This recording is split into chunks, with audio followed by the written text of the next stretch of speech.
So I suppose we can start right on time. So good morning or good afternoon, everybody. It's really nice seeing all these people joining this first webinar that we try to introduce under ETSAP. The idea is that we'll have a first, well, so for some of us, the first look into the new Veda 2 and some details from Amit regarding migration, basically. So migrating old models into new models. The video, all this webinar is being recorded, and the video will be available through our ETSAP website. So I take it that you all agree with that since you're participating.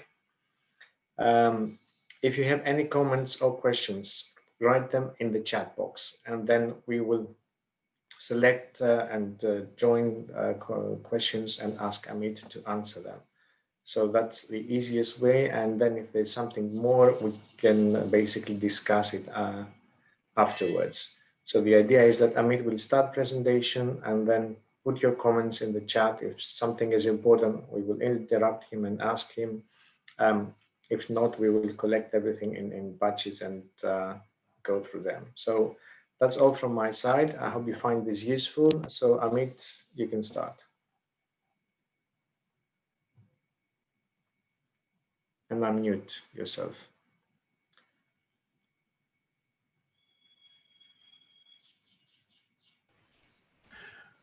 Okay, good morning and good afternoon, Luke. Thank you for this opportunity, and Paul, thank you for hosting this. So let me get started. So what I plan to cover here is a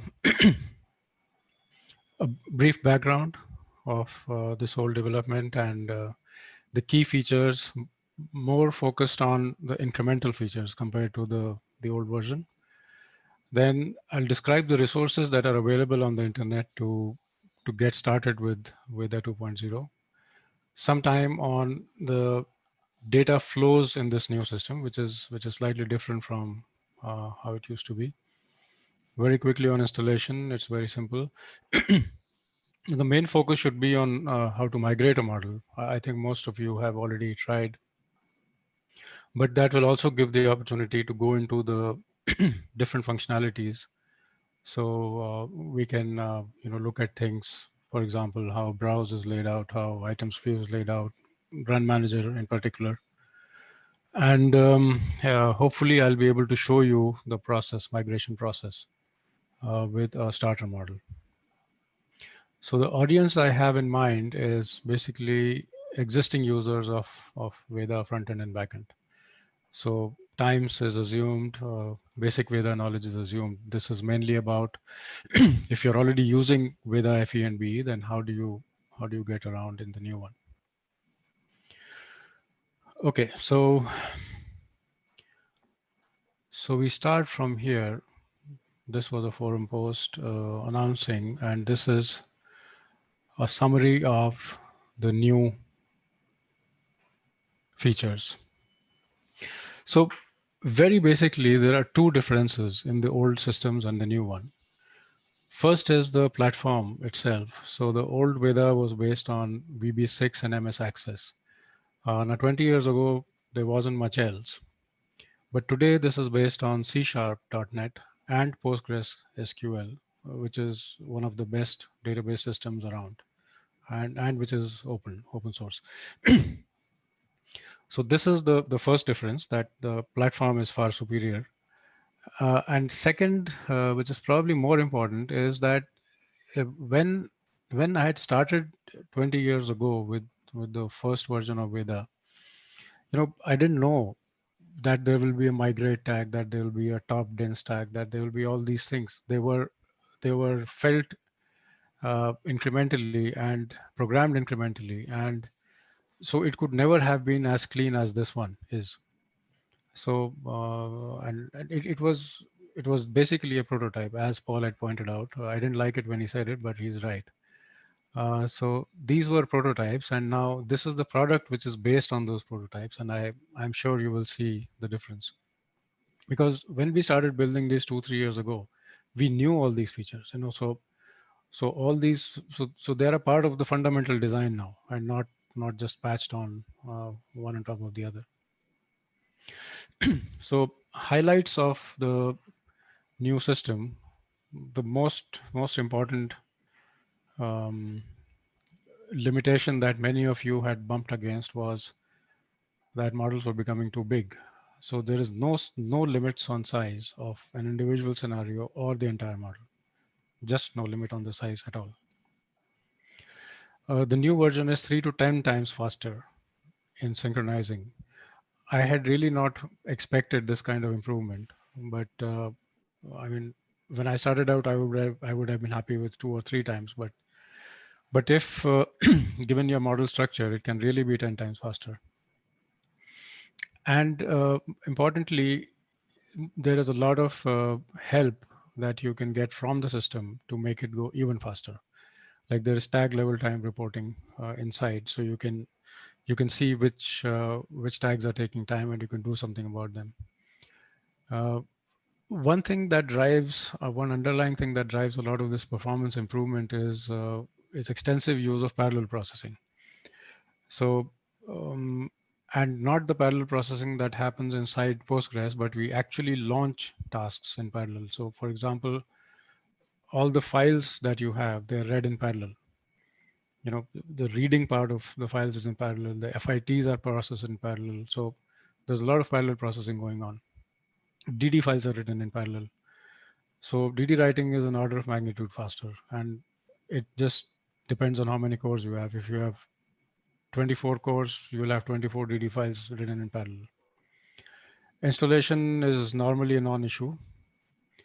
The application is very stable and there are no data surprises. You can re-import, import in any order you want, and you will get the same output. Results handling is integrated in the same application. So it is just a different menu option, F10. And so FE and BE are not separate anymore. The views are processed much faster. Uh, and set definitions and views can be migrated from the old Veda. I'll show you that.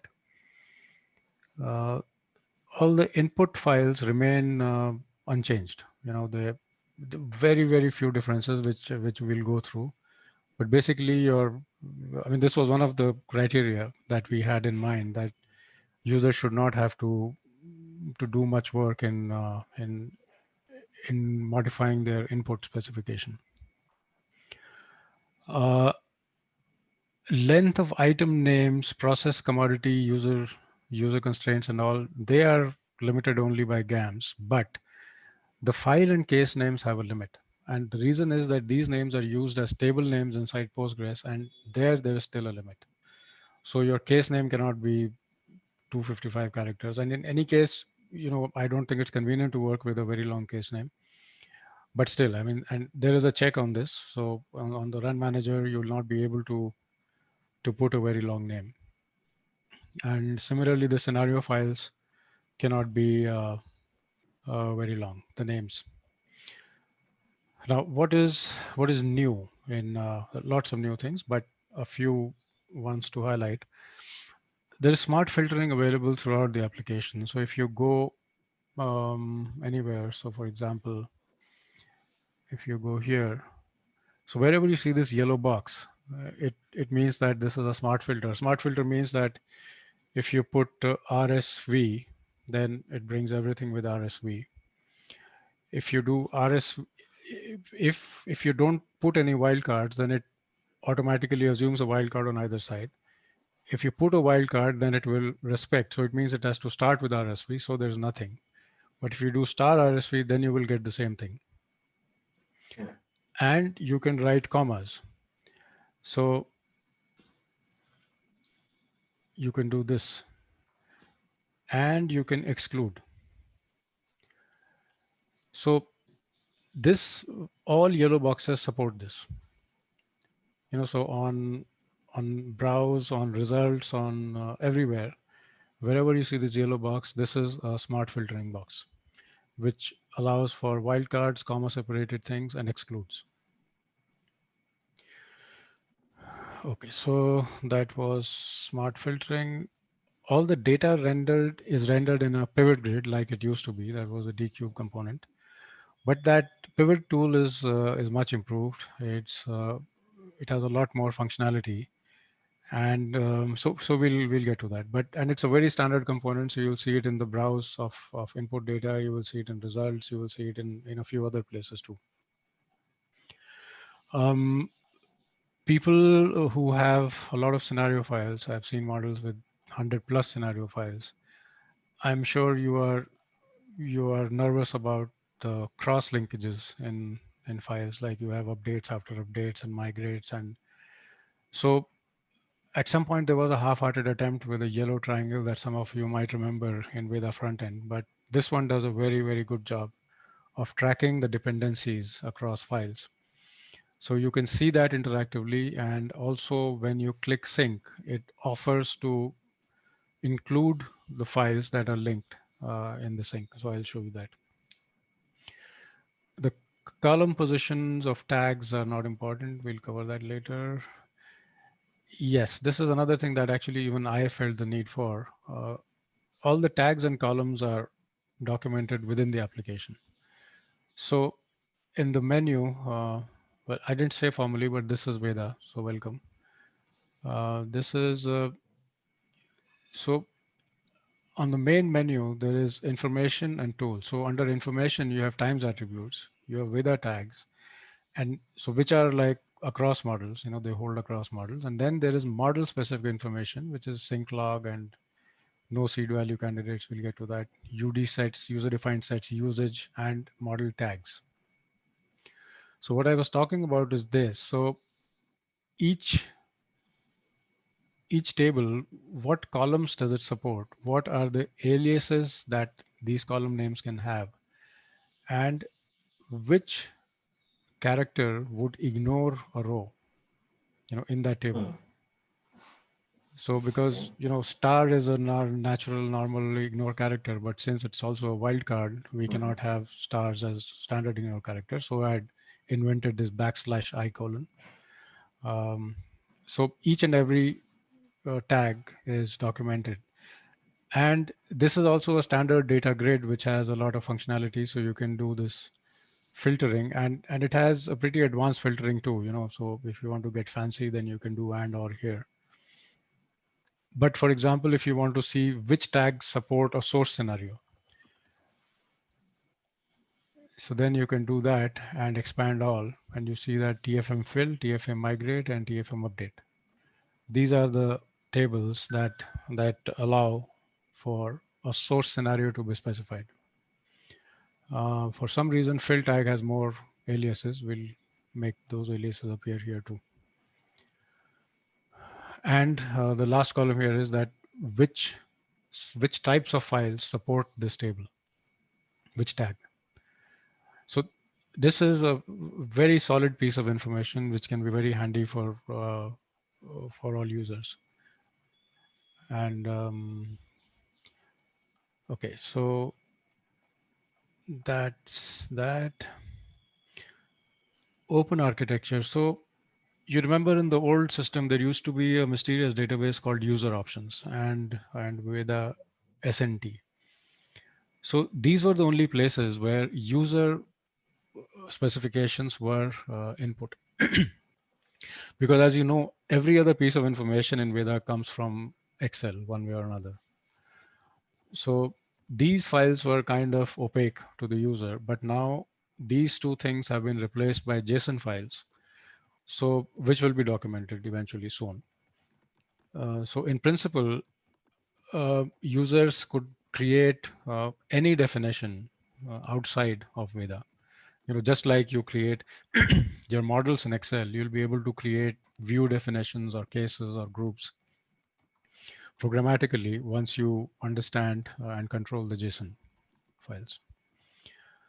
Um, then there will be a server version available as an option. Yeah, we used to have only one version of Veda, but now there will be at least 3 or 4.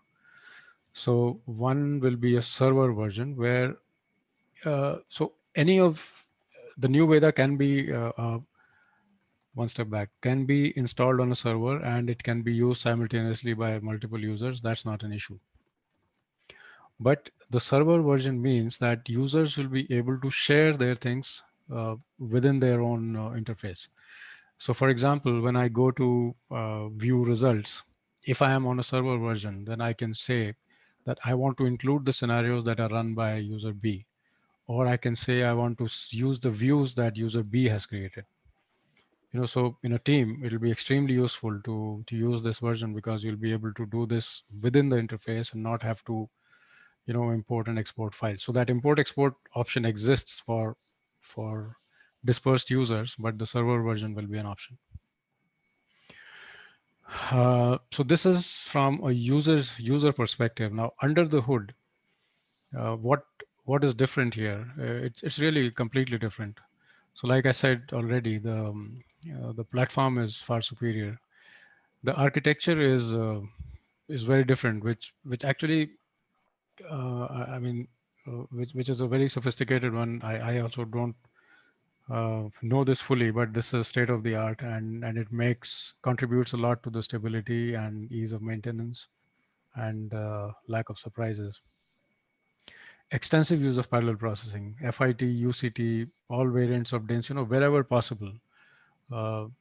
We spent a very high quality month looking at all the opportunities of parallel processing, and this thing has shaped up very well. Parametric scenarios, you can have 100 parametric scenarios and they'll be imported in parallel. So parallel processing helps a lot. And in the old days, Veda code used to be backed up on memory sticks and CDs and home computers and this and that, but now it's all on GitHub. It's so comforting, I cannot tell you. And so we can really resurrect a 2-month-old version or a 2-year-old version and remove one small bug if needed. And there is elaborate testing in place. So whenever something is released, we test it on a few models and in a few different ways before doing that. So all this results in a much more stable and just it's a product. Like I said, now it's a product. Um, so this was a quick tour. Oh my God, 20 minutes already. So Yeah. quick tour of the background only. Now, starting from where the resources on the internet. So this is linked here. When you go to this site, you have access to some documentation. There's a list of videos. There's a playlist of videos on YouTube, which introduce you to individual functionalities. Like different menu items and so on, which this can be useful. So I will not spend a lot of time in these things. I'll just gloss over them. Then installation is very straightforward. You just have to download, first try this local host, just extract. If you cannot establish a database connection, it says server, but it's all local. There is no internet server that this is getting linked to. It's all local. And if that doesn't work, then you have to use the installer. And so far, we have not encountered any computer where one of these two things doesn't work. So we've been able to install even in Turkey on government computers. So, and version history. This used to be a big deal in old times, but now this is a part of our system. So you will see version history uh, very clearly. It's a post on the forum which I update each time a release is made. And so this is the last version without licensing. And those of you who are willing to try licensed versions of Veda, they can go to this link where you have the current version. So the previous page will stop. It will not show beyond 161. But if you go here, then you will see 173, which is what I'm going to use today. So, and there is a YouTube video to show you how to get a trial license, which is how we start, and then we'll issue permanent licenses in the next month or so. So, okay. So, George and Maury, everything is fine so far? Everything is fine so I far, mean, no questions. But Yes, Maury? yeah, no, it's okay. Okay. Okay. So now uh, we let's spend 5 minutes on this.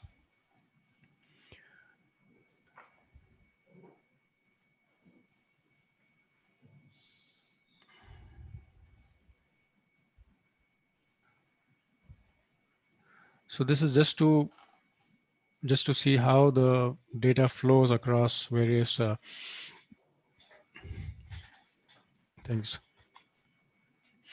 So this is your model folder, your model files on the bottom left, and set definitions. If you remember, SNT used to be a pain. Every time you had to link it to the front end, to the back end, and sets import was through front end, even for the back end. So it never got settled.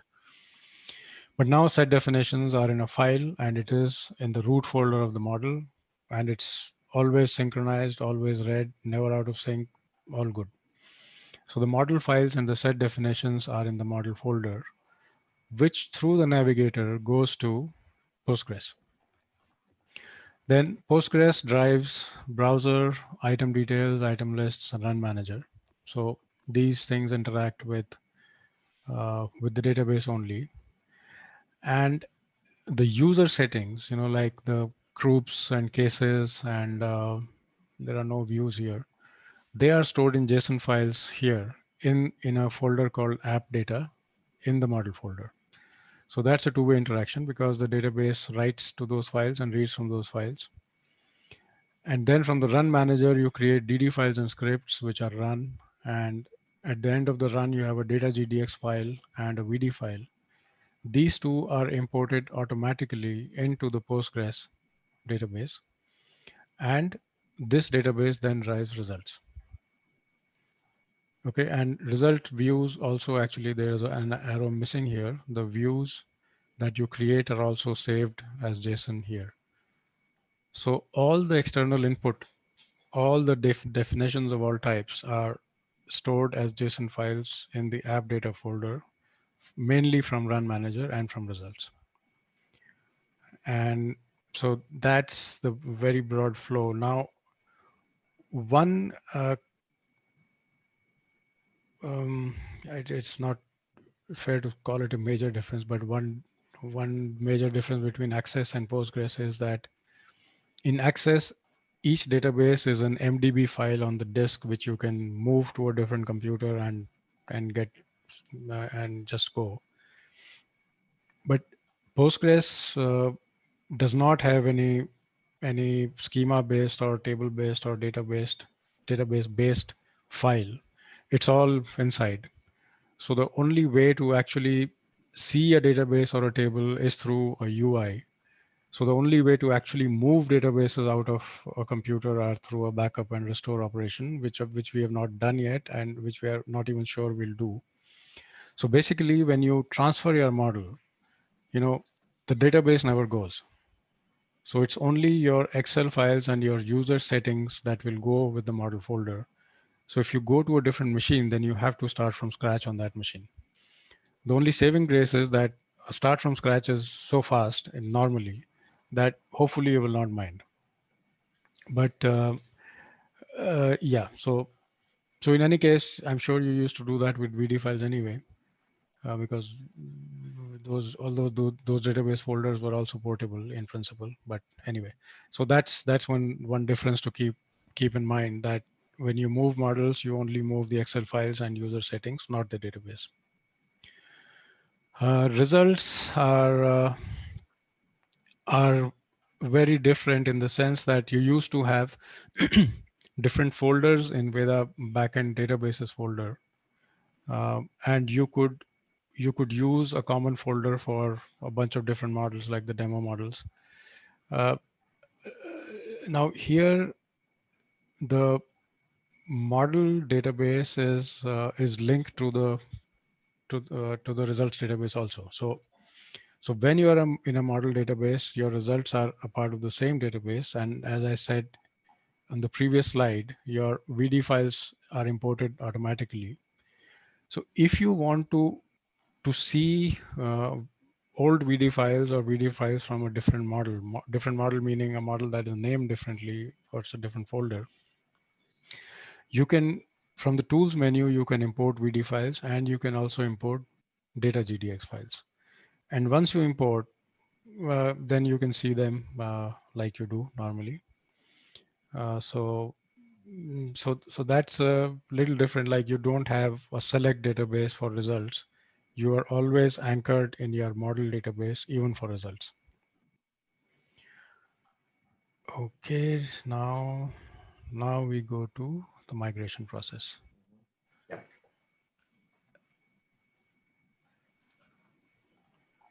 Okay.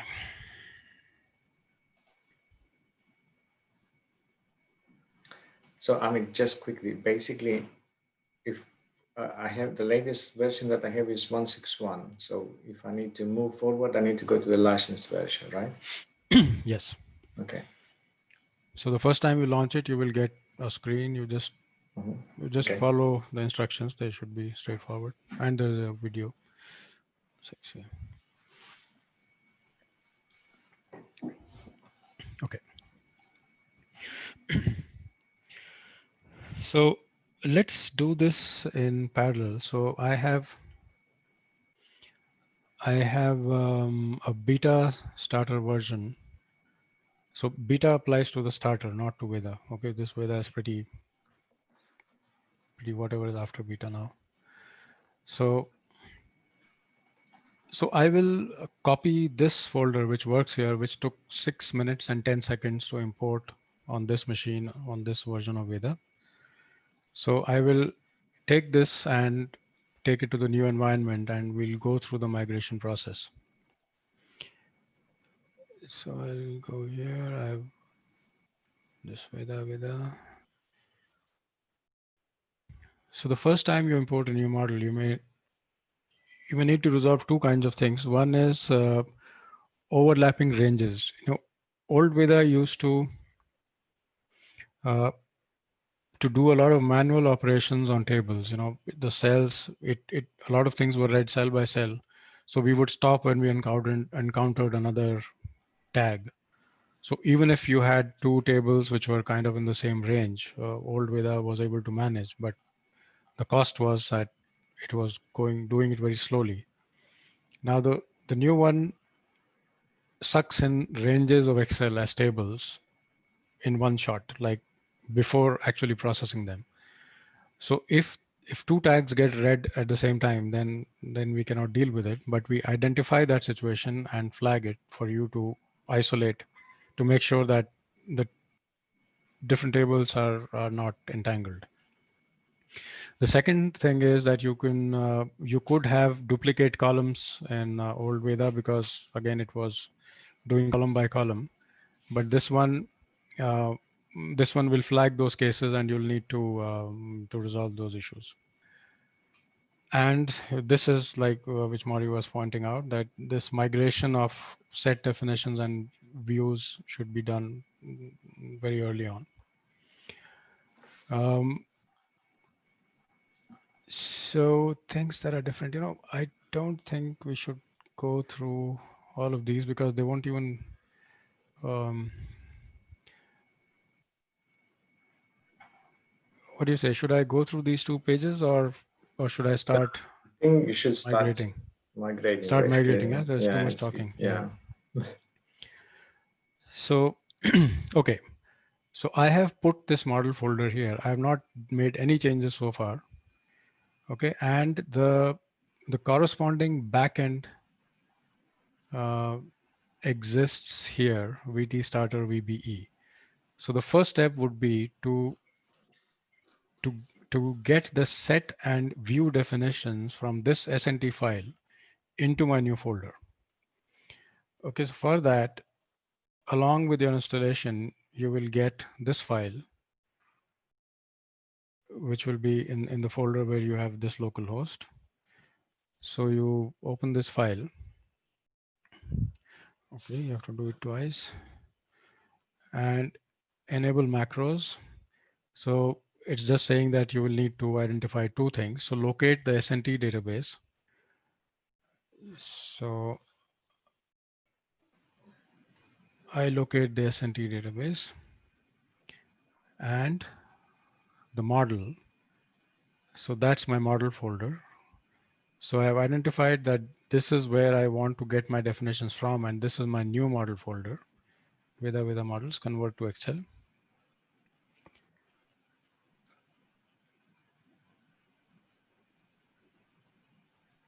It's converting. There are 400 sets that Gary has defined.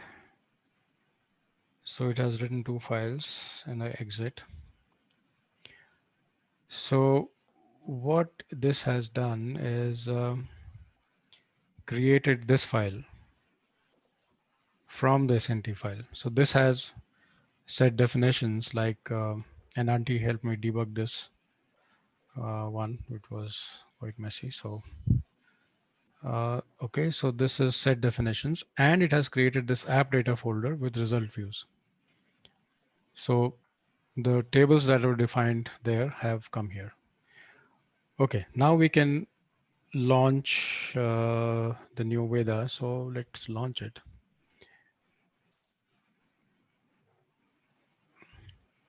So we'll go into this local host and look for Veda frontend exe and launch it. Um, and one of the most interesting developments after 161 have been the start page. So there you will see the new models that are available, the recent models that have been used. So you don't have to go through a explorer tree to find folders all the time. And this is live content from the web. So right now it is showing you the version history page, but I plan to make a small page which can be used for announcements or important forum posts or stuff like that. So this was with a news, which will be pulled from the internet live. So the idea here is that you can locate your models folder using this. So if you have your model somewhere else, so for example, I also have in the old place, like Veda models, Veda. So this gets added here. So all the models are listed here. So I can simply double click on any of these and create a new model. So right now the model I put was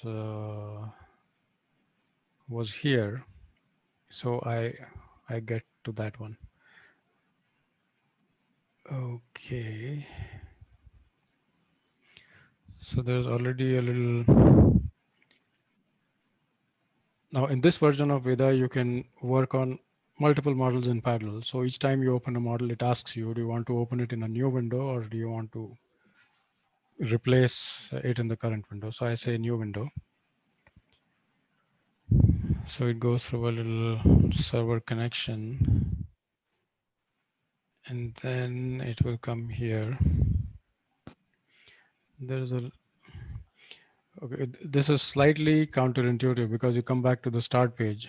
So, you would expect to see the navigator, but you come to the start page. But it tells you which model you are here and here. And clicking this will take you to the folder. So that's a very useful button there, which is visible throughout the application. So no matter which module you are in, you see this.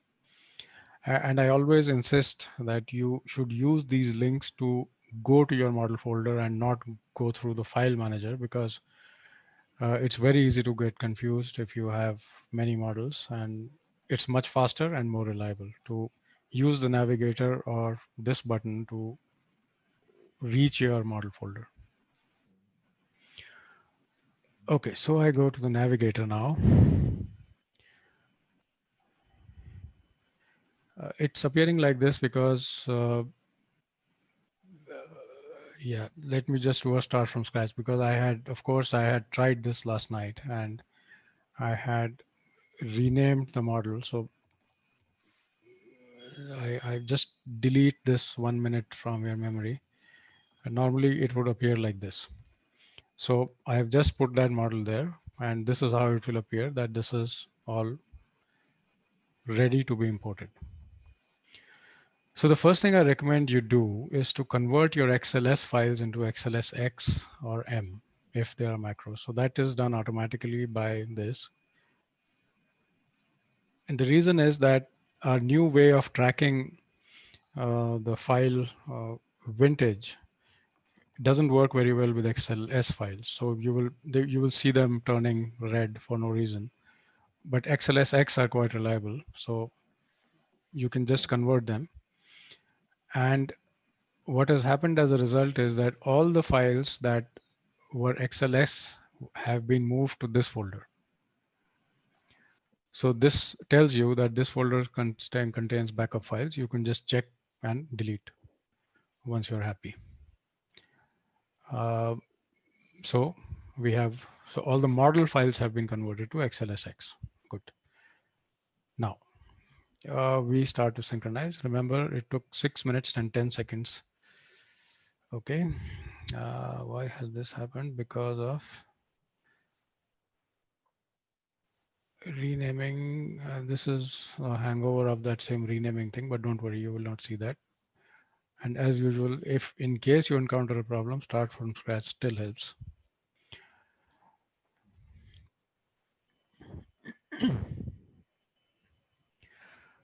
So the way it works is the whole sync process works in two steps. First, let's say three. So first it searches for tags,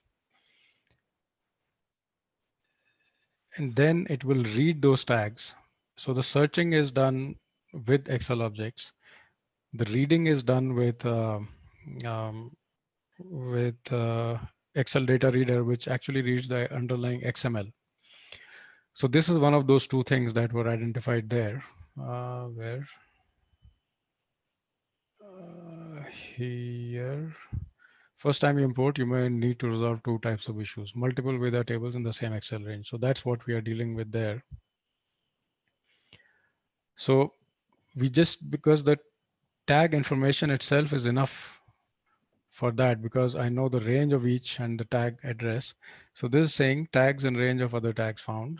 And if you go to the error grid view, then it says that this is the name, this is the sheet. So you can directly open the problem table from here. And the way to see a range is to do Control A. So so it says that this is the table where it found something else. So if you do Control A, you see it includes the process table also. And the reason is that this column J is not empty, it has formulas. So all you need to do is insert a column here, and that's it. And so if you work with some old version of TM, you will find 56 entries or more there, but in the starter model, there is only one. So I can do another start from scratch. This time it will go. So as you're there, just a question, what about the quality checks when you import workbooks? What's the difference between the previous Veda and this one? Uh, Quality checks, you mean the sync log? Yeah, The sync logs the are, reports that you get there as you sync. Yeah. yeah, they're, I don't think there's any major difference there. You have pretty much the same information like you used to have. We can just look at one of those. So you see, first it searched for tags, then in this step it read and transferred. So all the files, so there were 41 files, which were read in 33 seconds. The processing started at this time. And after these 33 seconds, it's now processing those tables that have been imported inside Postgres. So, and it gives you a lot of information about what's going on, which you can ignore. But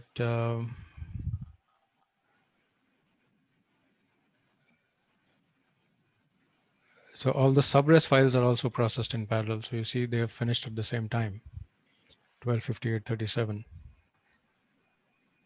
And then all the UCs are imported at the end, again in parallel. So FIT and UCT are the main beneficiaries of parallel processing. So 62 plus 33, so that's around 95 seconds. So 1.5 minutes is all it took compared to 6 minutes and 10 seconds. And we have not tried to optimize yet. So this is the sync log that turns up. So no records were generated for this row. Attribute is not provided. So you have different messages and different and as before you can go to the file, go to the location from this button. So this probably because there is no UCRHSRT plus. This is an inherited. Oh, I forgot to do something. Inherited table. So I didn't follow the process. I'm sorry. Although I practiced it Yeah. twice yesterday. Um, so migration steps. So this part I'd already done. You know, the old Veda FE and BE should be updated from that same page. Times code should be latest because otherwise the GDX file format is different. The data GDX. Make a copy of the model. Well, yeah. Current Veda, yes. Data only GDX, yes, I did that. I exported the definitions, yes, and I ran a ref case. So all this I've already done because this is an old Veda. I'm sure you can do that. So in the new one, the first step was edit the templates for points in red, which I didn't do. So I go back here and now in sys settings, uh, this sys settings was a very special file for the old Veda. It's still special, but but the programming inside is not special. Like there are not conditions after conditions that are based on sys settings. So this update table that used to create uh, u- that used to create default interpolation options was a very special case of update because if you see update needs a seed value that exists, so this was a violation of the basic update philosophy. So you have to convert this to a migrate table. Migrate means that all data points of this attribute should be migrated as with 0 as the year 2, so that it becomes an interpolation option and then you write the interpolation option here. Anyway, but just know that you have to write TFM MIG and year 2, that's it, in the update table that created your default user options. Now, this model doesn't have it, but if you have that table which creates time slice definitions and so on, you have to convert it to an insert insert txt, sorry. That is mentioned here clearly. So there are the points in red in slide. So this one, text values like for PRC TSL will need a new tag. Okay, so that's fine. That's not needed. So that's all we need here. Okay, so we did that. And now we go back. F5 is refresh. So it knows that sys setting has been modified. Uh, this version does not import sys settings on its own. The next one will. So right now you just need to select something else and synchronize. So the next one will be able to import sys settings and BY trans on their own also. So this is just to reprocess the sys settings, and after this we can launch a run.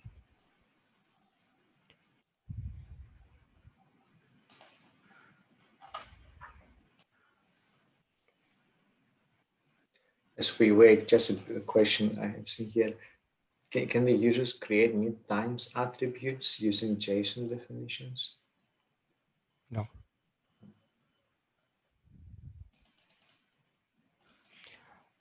Okay, and now we go to the run manager. So the basic Shortcuts remain the same. So that's the modules.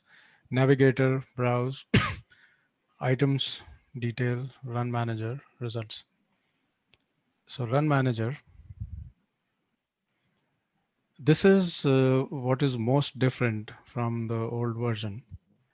So let me spend a couple minutes here. This is where you declare your GAMS root. So where do your source times and work times folders reside?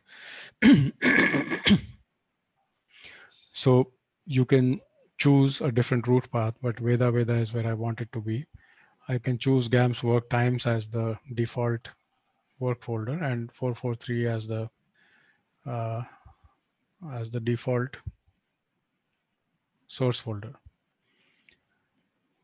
Max runs, this version can manage multiple runs in parallel. Study, let's not worry about that.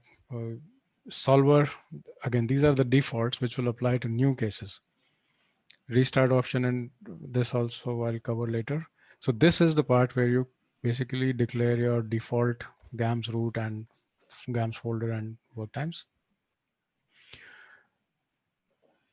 See, a case used to have all these choices that you selected cases, you selected regions, you selected things here, and all this together used to give one name, right? So this was a composite case, but now that has been broken into four different parts. Four or three? Okay, four. So scenario groups is one component of that. Region groups is the second component of that. Properties is a third component of that. And if you have parametric scenarios, then that's a fourth component. And then you will go to a case form and then select these groups. So if you create a ref, a new ref case, then you'll be able to select. So let's see what that is. So there is only one group right now, which is all scenarios, which is not very useful. So hidden here is a menu which can restore cases. Now restore cases, because I've already done that step. This case definitions have been exported from the old model using the instructions that I had written down. So this is a CSV file that looks like this. So this already exists here. And the thing to remember is that this model name should be exactly this underscore exported cases. So in case you have renamed your model folder after exporting, you have to make sure that the model name corresponds, otherwise it won't be seen. So you go here and you restore cases, and the cases are restored. So cases being restored means that actually it's only the groups. So the entire case will not come, but now you see these, because that's the most complex. You have to select 12 out of 26 scenarios. So that part is done. So this is the base set of scenarios. And by the way, this shows you the number of records. So sometimes it's useful to see if you see a 0, it means your scenario hasn't gotten anything. And from here also you can open the file like you can from Navigator. So just in case you want to take a look at the file. So we have this, and the starter model does not use this oblong and mid-year discounting. So let's create a new set of properties and piecewise linearize. So that is uh, VTS properties. So these are the same things that appear on the control panel. You just have to make your selection and call it something. Okay, and then if you want to make an incremental change, let's say I want to change the default properties in some way. I want to print the solution. So I just make that change and I do this. So that redefines default properties. So you don't have to go through the whole thing. So VTS is this and default properties is that. And if I don't want this, then I just do that. So this works here also. The same thing. If I want to make an incremental change in a group, I can just do this. Okay. This doesn't go off anyway. So now I create a new case. So this is reference VTS. Veda 2, new ref, scenario groups. I will select this. All regions, property groups, VTS. Milestone years, there were 50. And again, I can choose an ending year. All this is fine. I can just say save and solve. Mhm.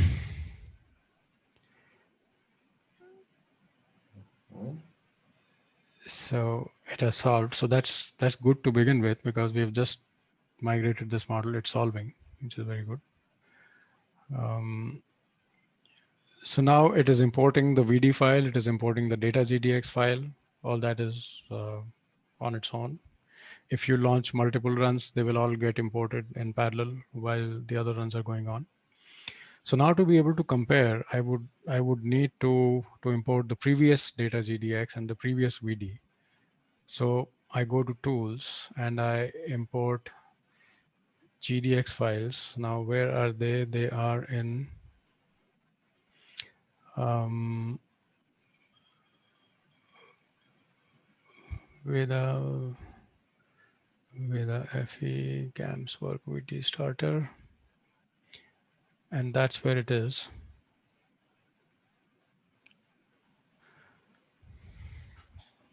So that's imported. And I can also import the VD file.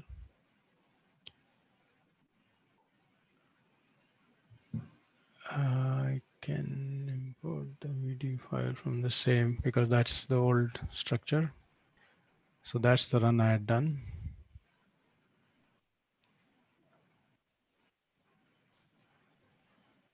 Okay. So now I can go to the results. I can do either way. I can, if I'm feeling lucky, I can go to the results. If the results are same, I don't need to do GDX diff. But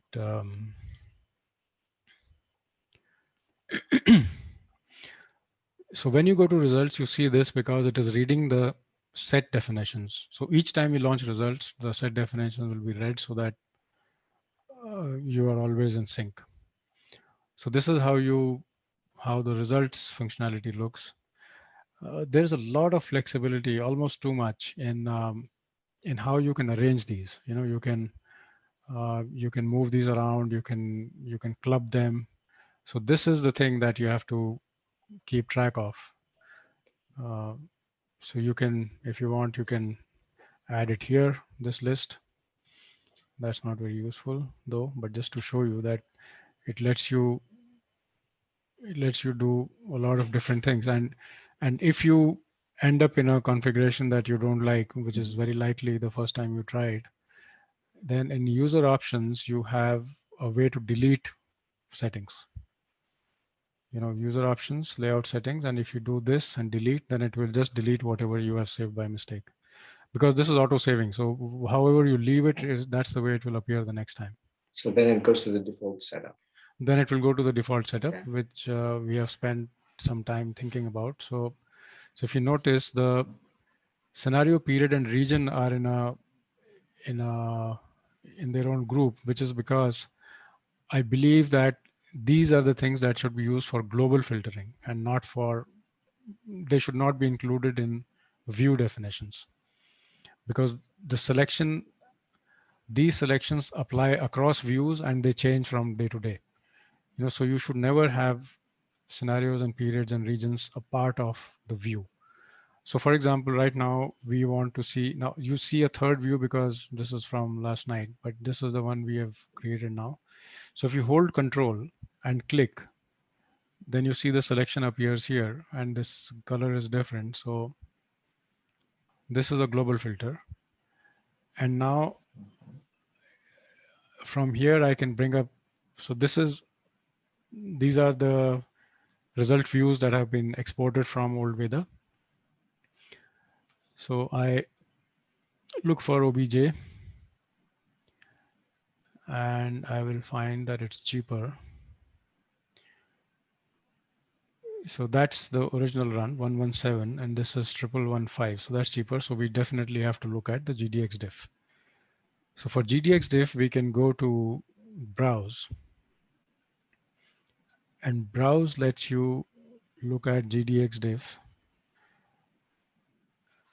And there's a button here and it has several. So this is the one we just ran, and this is the one I had run last night. Is it? Yes.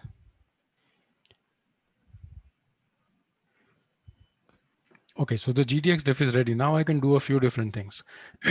I can view, I can say that show me all CHP processes and include GDX diff.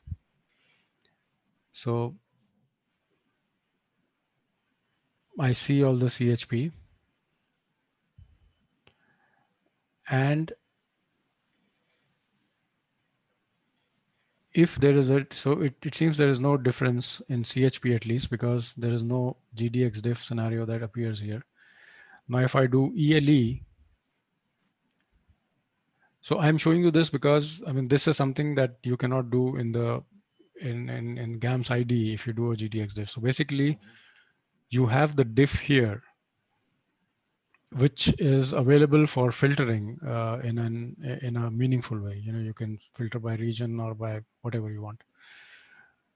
But for our purpose right now, we have to first look at the entire difference, because and this will reset the selection. Okay, if you click this, then it means nothing is selected. And when you select something, you see this blue box. So it's easy to identify that there's some selection. So you just do that and it goes away. So you can say only GDXDiff. So I just want to see the entire difference that exists between these two files. File one is the new run, and this is from old Veda. Okay, so that's all the differences, and there are a handful of records, so that's good. So these are some dummy imports for UCs, you know, underscore and dash, which are only in file 2. So for some reason they have crept into the old Veda. I don't know why, but let's go to the problem because I know what it is. So all these are innocuous things, but this is the one. Now you see, this is a CCS power plant only in file 1. So in file 1, in the new one, sequestered CO2 seems to be the PCG, PRC act unit, whereas it was electricity as it should be in the old Veda. Okay, so that's clearly a problem. This means that this is making power for free, and that's why our objective value is lower. So what do? You go here. I look for this process. CCC is a very easy way to get to it. I forget about GDX diff now. I just want to see what is happening here. And right click, and like you used to have process information, you have a process form here. And everything else is the same apart from being nicer. A very good new thing is that if you right click here, then you will see how that topology has come around. So I right clicked here and it says that this topology is created based on EMCB. If I right click on ELCT, it will open that location where that topology is created. This can be very useful because you can have top-in tables, you can have com in, com out, you can have flow emission-based topology. So you can find all that out. Okay, what's happening here now? So the PCG of this process is CO2 power sequestration, which is this. Now that's a material. And as you know, material comes after demand in terms of hierarchy for allocating PCGs. So that's why it got allocated as a PCG. So that, and fortunately, it is only in 3 processes. So all I need to do is to make sure that these 3 have ELCT as their PCG. So I can, if I double click this, I'll go to the definition of this process. And I'll just take 5 more minutes and we'll have the same objective value.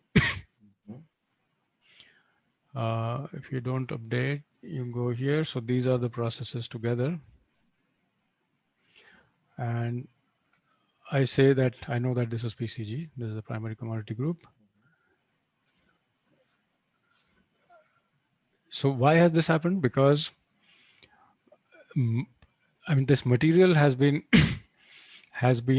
introduced in the topology at a much later stage, and old Veda used to miss that, and it used to create ELCT as the PCG. But now the PCG allocation is done right at the end. So if you have a material output, then it will get the PCG status Okay. above energy. So if that is the case, you just have to control the PCG at the right place. So I edited that, and now I go to Navigator. I do a refresh with F5. I can select all the inconsistent for import by these buttons. So by this button, and I hit synchronize. So it will show me that there are there is this scenario which is linked to this subres through a process element. The dependency can be a seed value or a process element. So process element is not of concern because we haven't added any new process. So I don't need to do anything. I just click OK. But had I added new processes there, then I should have included RPS scenario because the UCs might have changed.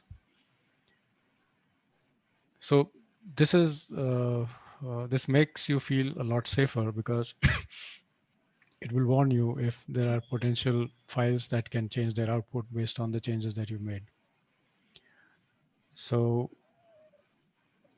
this is synced now, and you go back to results. No, not results. You go back to run manager, and now I select this and I solve.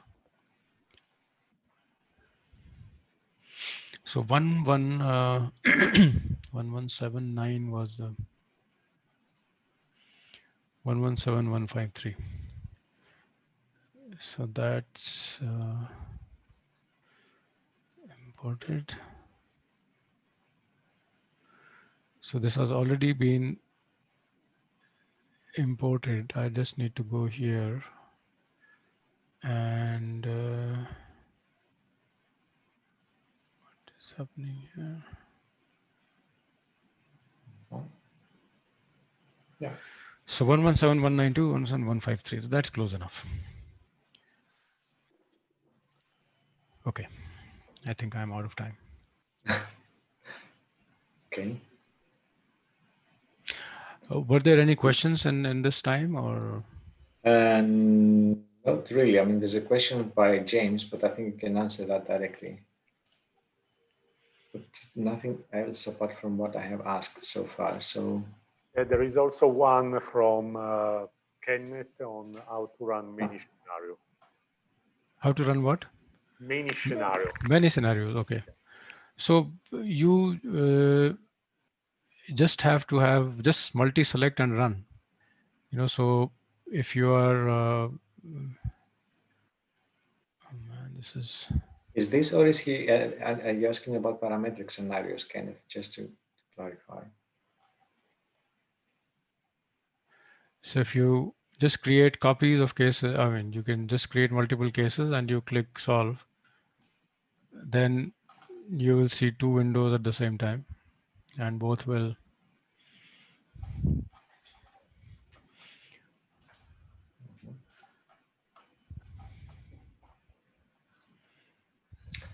So they will run in parallel, imported in parallel. Yeah. Yeah. Okay.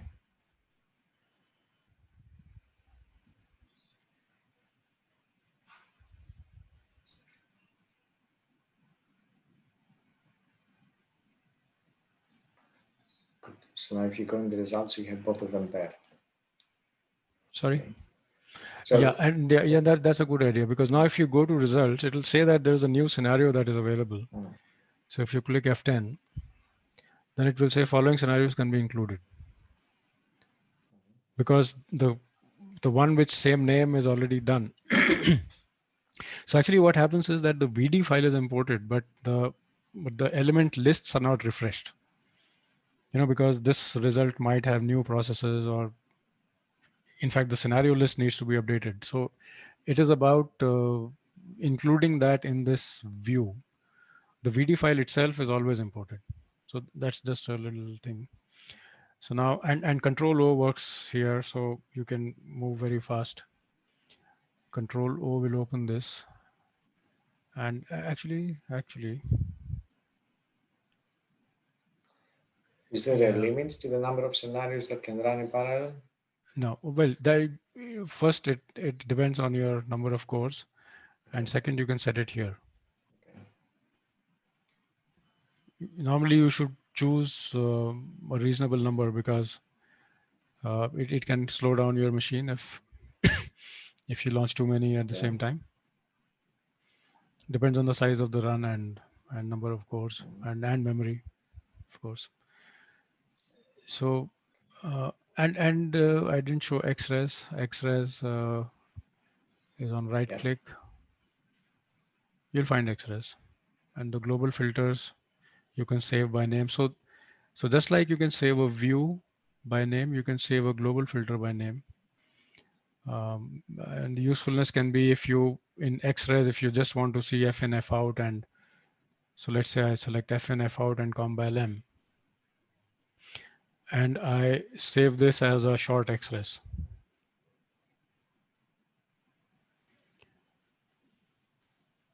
Okay, now if I do an XRES,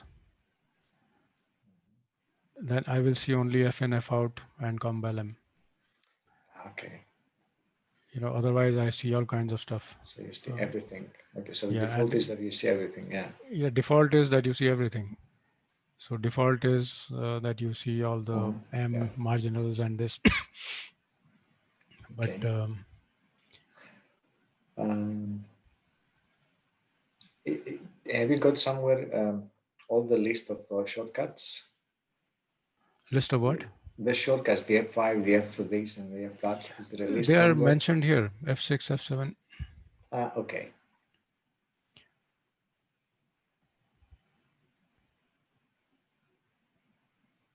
So these are the main. Yeah, these are the main, and I really options, yeah. recommend that you use them because it saves a lot of time.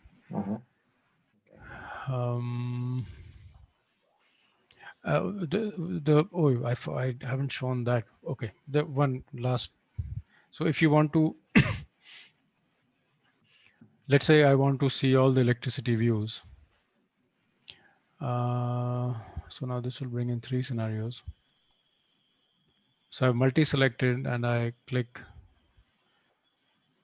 view, so that will load multiple tabs.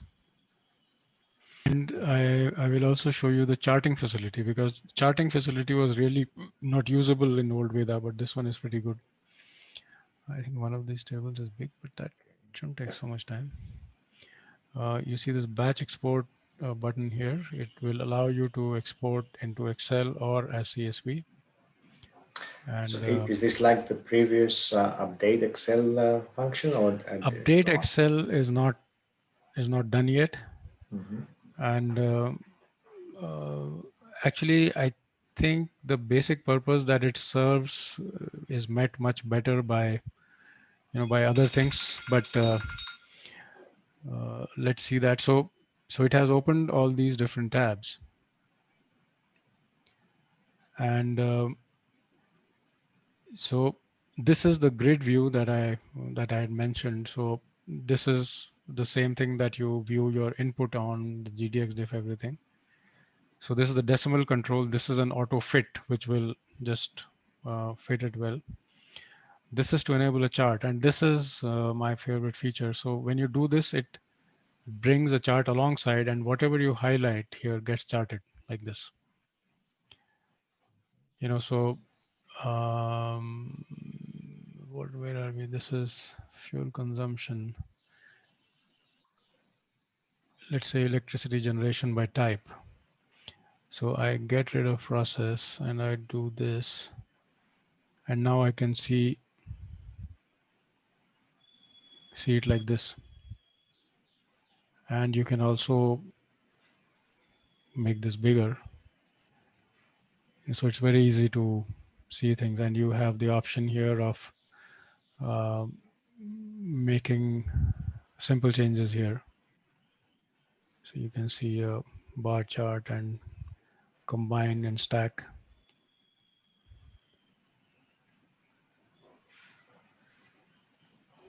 Okay. So you see that there's same solution.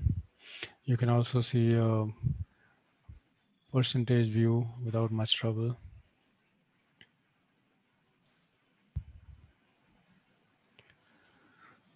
How do you And go from one scenario to the other? You just click on I'm the just scenario clicking name. on the scenario. Okay. So, I mean, you can also select it like this, Hmm. but it's much easier to do it Yeah. from here because Okay. whatever you click, that row will be selected. So if you want Okay. to compare, let's say, different scenarios, so the line chart would make sense here.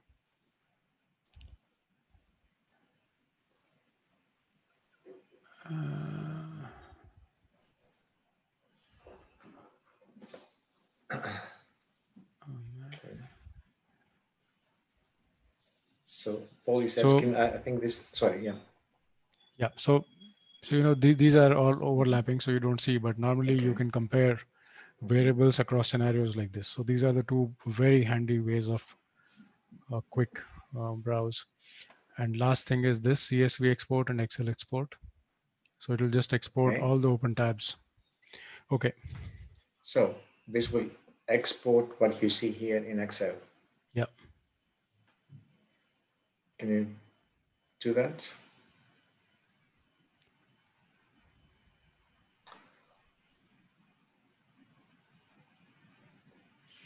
So this will go to a folder called exported files. Very soon there'll be a user option thing which will control this location.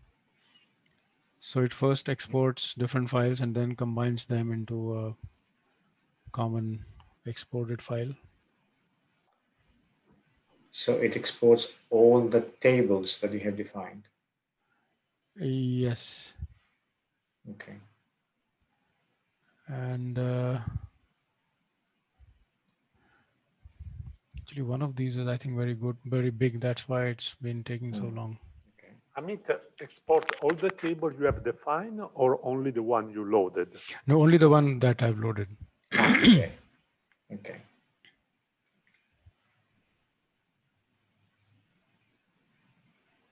And in the meantime, is possible to copy the graph and paste in Excel or in a document?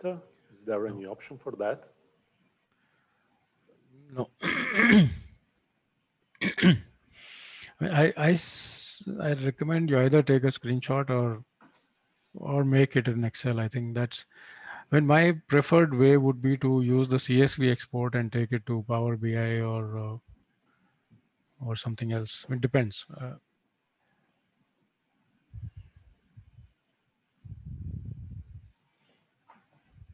think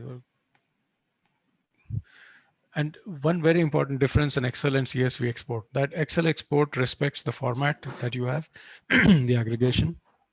The CSV Okay. export will export granular data, all columns. So even the time slice, everything. So that can be extremely useful for downstream processing because you can get detail that you have aggregated out from your current view.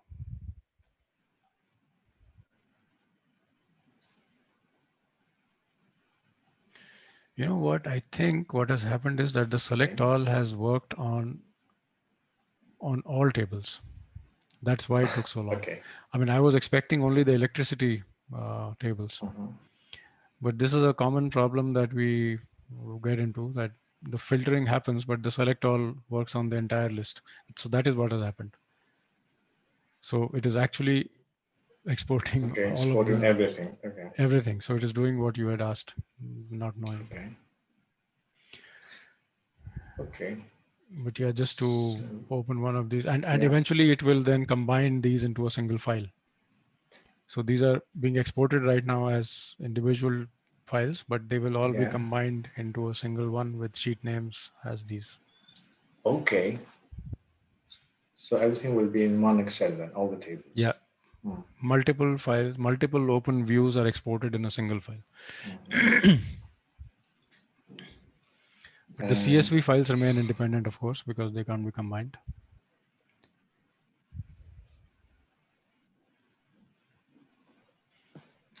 So, okay, Paul is basically asking about the batch mode update, which we said Batch that it's not the updated Excel file through the Yeah, batch the mode. So, update is yeah, not done yet, and okay, I really think that update Excel is an old way of doing things, and I would be happy to work with individual partners to figure out a better way of doing it. I can program update Excel, but I think it is slow and it is inherently, it cannot be speeded up much. And there are better ways of doing things with some basically hinged around CSV export and then downstream processing. okay. And another question from Andy: there are still some differences in the starter model. Is there a fully migrated version of the starter model? I suppose he means that there's no difference in the objective function. Actually, I did not explore the small difference that exists. It might be because the PRC resid is treated slightly differently, and there is a 1 year difference in where the zero is put. With the life. So it might be things like that, but I can but we can have a bilateral interaction on that. And I thought I had sent a version to Gary. I don't know if he considers that official or not. I think Gary is preparing a proposal for ETSAP on this, Amit. Oh yeah. So from his point of view, VT starter is still in old Veda. Yes, right. Just to clarify one point on Paul question, if I understood his question, he's asking for the batch mode, George, Yeah. not Yes, for yes. the update. He was asking through the update Excel file in Veda backend, the batch mode, not update Excel. Yeah, no. So I mean, if update Excel is Yeah. not there, then batch mode will definitely not be there. So.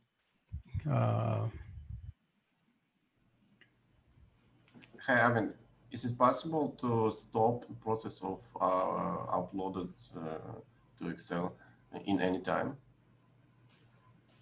You mean what is going on right now? Yeah, yeah. No. If it's okay. Yeah. So some table name was not okay. So some table name resulted in an error, which I will see. I see. Basically, I was not expecting to process so many. You see, these are 67 tables, so that's too much. I was under the impression that I'm processing 7 tables. So, but I just want to show you the CSV export as the last thing.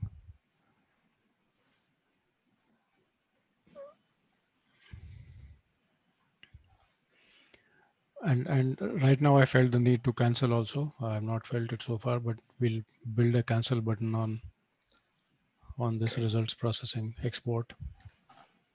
Okay, so there will be a cancel button. Oh, definitely. Okay. So, okay, now if I just want to see electricity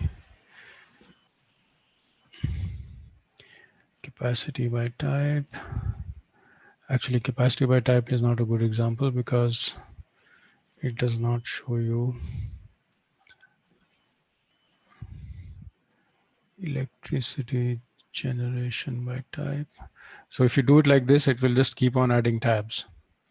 So you can always go back to the old one. And now if I do a CSV export,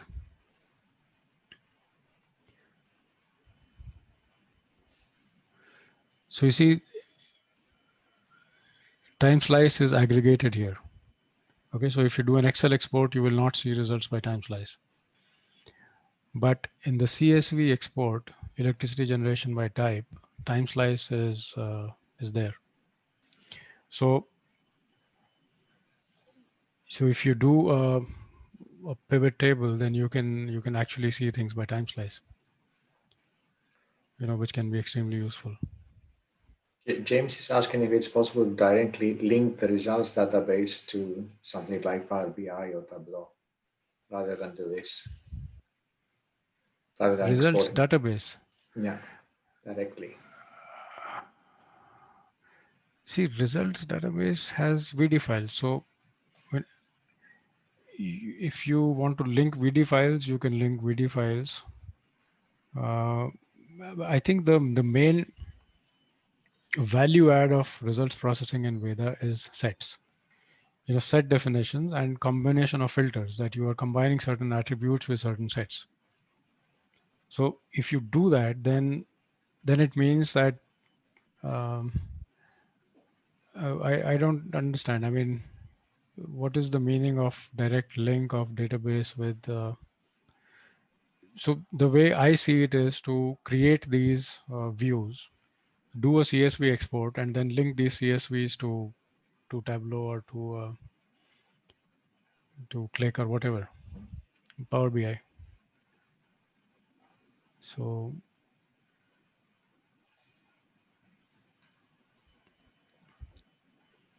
this I think is very, because this has everything. This has sets and elements and the whole deal. And when you are in a multi-user mode, then username will be a dimension here. So just imagine, you don't have to worry about calling it the same or not. You can compare the reference case, your reference, with somebody else's reference, because username is a dimension in your table. Mm-hmm. And model name and study name. Okay. Yeah, and study is what I had glossed over on Run Manager. So many times what happens is that you are working with the same set of scenarios. Now you are running it today, you made some changes, and you're running it again 2 days later, and you want to be able to compare these. So you change the study name, and that gives you another dimension to play with. So basically you can consciously create different sets of the same set of runs. And then again, so you don't have to rename the scenario. You keep exactly the same scenario name and just compare it on the study.